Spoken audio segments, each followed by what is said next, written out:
adiknya akan hilang akal. Halo semua, berjumpa lagi bersama saya Hairul.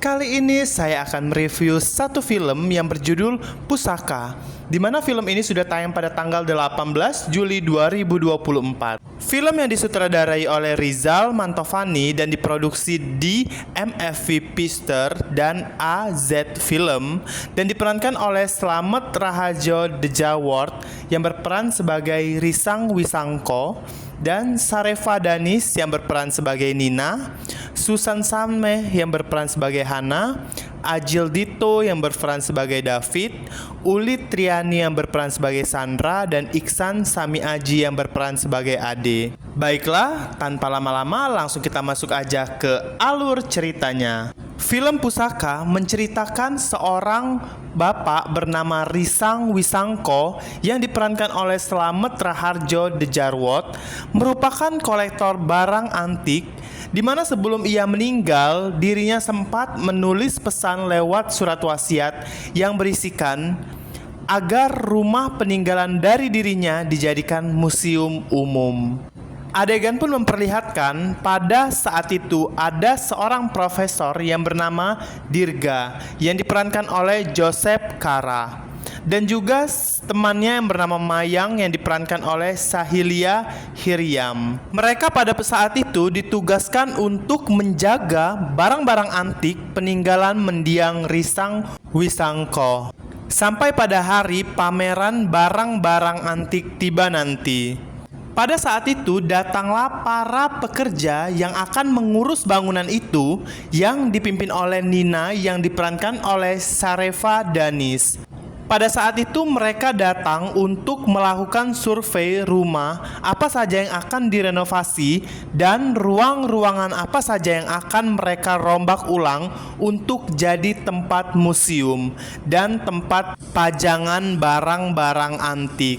Setelah itu barulah mereka proses pengerjaan lokasi. Pada saat proses pengerjaan berlangsung, tanpa sengaja mereka menemukan ruang bawah tanah di rumah mendiang Risang Wisangko.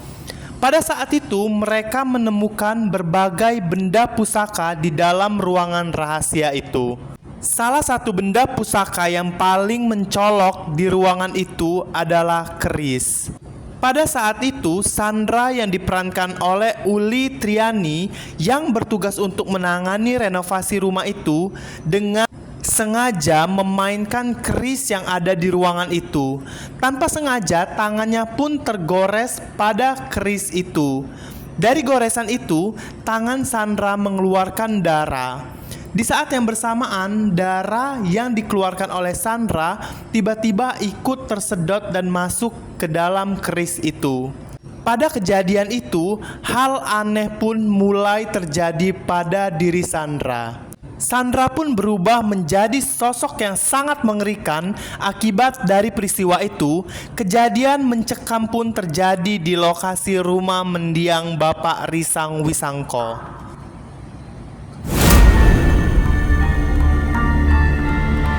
Pada saat itu adegan pun berpindah kepada Hana yang diperankan oleh Susan Sameh, di mana pada saat itu Sandra yang telah kerasukan membabi buta ingin menusuk Hana. Tepat keris itu hampir sampai ke mata Hana, tiba-tiba keris itu pun menjauh dari tubuh Hana. Adegan pun memperlihatkan kebrutalan dari keris itu yang memasuki tubuh dan jiwa Sandra. Adegan sadis di film ini dari mulai muka dikuliti, ditusuk-tusuk, dipukul-pukul sampai kepala putus dan dilempar pun terjadi.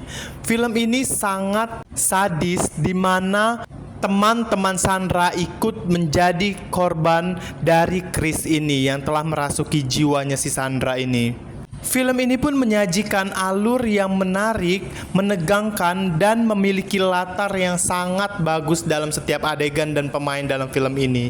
Walaupun setiap pemain di sini, beberapa pemain ada yang berperan sebentar dan mati karena kebrutalan keris ini. Film ini pun mengajarkan kita pengetahuan sejarah, seremnya dapet, lucunya juga dapet. Benar-benar sangat mengguncang hati, jiwa dan perasaan kalian yang menonton film ini langsung ke bioskop. Di akhir film pun menceritakan apa dibalik sejarah dari keris ini bisa tercipta dan apa yang ada, sejarah apa yang terdapat di dalam keris tersebut. Pusaka sendiri merupakan istilah yang digunakan terhadap benda atau barang yang memiliki nilai khusus yang dimiliki oleh suatu keluarga. Pusaka juga bisa didapat oleh warisan turun-temurun dari berbagai generasi. Bahkan benda-benda replika, barang kuno yang disakralkan bisa juga disebut sebagai pusaka. Setiap pusaka pun memiliki nilai dan kekuatannya masing-masing di dalam benda tersebut. Film ini tuh banyak sekali plotsnya, banyak sekali jump scare-nya, adegan-adegan yang mendegangkan di dalam film ini. Kalian bisa langsung saja saksikan ke bioskop kalau kalian ingin merasakan kengerian yang super dahsyat dari film ini. Karena film ini tuh mengajarkan kita untuk tidak sembarangan menyentuh apapun yang berada di sekitar kita. Karena itu bisa membahayakan bukan di dalam diri kita aja, tapi bisa mengikuti dari orang-orang lain juga. Pokoknya untuk kalian yang sudah menyaksikan film ini, aku ucapin terima kasih banyak. Kalian itu yang terbaik. Pokoknya jangan lupa like, comment, subscribe. Dan saya minta berikan komentar terbaik kalian. Apa yang kurang dalam video saya, apa yang harus saya perbaiki. Dan kalau saya bisa kasih nilai, film Pusaka ini 1-10, dia berada di posisi 7,5. Karena memang film ini tuh lumayan keren menurut aku. Adegan yang dibuat dari kengerian benda pusaka yang berupa keris bisa membuat beberapa orang kehilangan nyawanya. Itu tuh benar-benar menegangkan sekali. Di film ini yang paling mencolok dalam perannya itu peran Uli Triani ya, sebagai Sandra. Peran dia itu sangat mencolok karena dia satu-satunya orang yang kerasukan dan berubah menjadi sosok yang membabi buta, di mana dia pun walaupun dia disiksa, dipukul, ditusuk oleh teman-temannya, dia tetap berubah menjadi manusia yang sangat ganas dan siap untuk membantai siapa saja yang berada di sekitar dia. Ternyata jiwa Sandra sendiri sudah dirasukin dan sudah tidak bisa dikendalikan lagi. Dia sendiri tidak bisa mengontrol diri dia karena dia telah terpengaruh oleh pusaka yang disentuhnya itu. Baiklah, sampai di sini dulu konten yang saya review hari ini. Saya akan kembali dengan review film berikutnya. Untuk kalian, terima kasih banyak. Bye.